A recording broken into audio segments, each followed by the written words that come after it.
তাইজুল ইসলাম বাংলাদেশ ক্রিকেটে টেস্ট ইতিহাসে সবচেয়ে বেশি উইকেটের মালিক।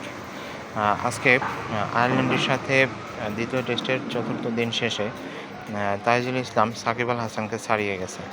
বাংলাদেশের আর মাত্র 4টি উইকেট পেলেই বাংলাদেশ এই টেস্টে জিতে যাবে আয়ারল্যান্ডের সাথে এবং 2-0 ব্যবধানে শেষটি জিতে যাবে। তো এতদিন এখন পর্যন্ত সাকিব আল হাসান বাংলাদেশের টেস্ট ক্রিকেটে সবচেয়ে বেশি উইকেটের মালিক ছিলেন, কিন্তু আজকের পর থেকে সাকিব আল হাসান আর সেই উইকেটের মালিক নন, সবচেয়ে বেশি উইকেটের মালিক নন।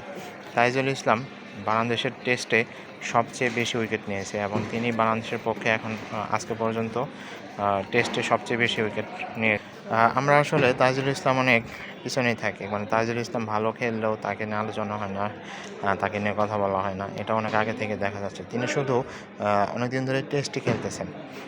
হয়তো ওয়ানডে টি-20তে তাকে নেওয়া হয় না, কিন্তু টেস্টে তিনি যে কটা খেলতে পারেন এবং যে টেস্টগুলো খেলেন তিনি নিয়মিতই খেলেন এবং এই নিয়মিত খেলার ফলেই তিনি অনেক বেশি উইকেট পাচ্ছেন এবং আজকে সাকিব আল হাসানকে ছাড়িয়ে টেস্টের সর্বোচ্চ উইকেটের মালিক হয়ে গেলেন।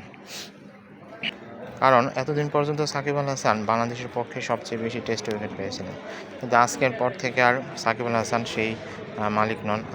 সাকিব আল হাসানকে ছাড়িয়ে তাইজুল ইসলাম টেস্টে সবচেয়ে বেশি উইকেটের মালিক হয়ে গেছেন। তাইজুল ইসলাম, আপনাকে অনেক শুভকামনা রইল এবং আপনার জন্য অভিনন্দন রয়েছে। আশা করি সামনে আপনি আরও অনেক ভালো খেলবেন এবং বাংলাদেশের পক্ষে টেস্টে খেলে আপনি অনেক রেকর্ড করবেন, যেটা বাংলাদেশের ক্রিকেটের জন্য অনেক দরকার এবং বাংলাদেশের মানুষের জন্য অনেক দরকার। এবং আপনাকে নিয়ে অনেক কথাবার্তা হোক। আপনি শুধু দেশের মাটিতে নয়, বিদেশের মাটিতেও অনেক ভালো খেলবেন।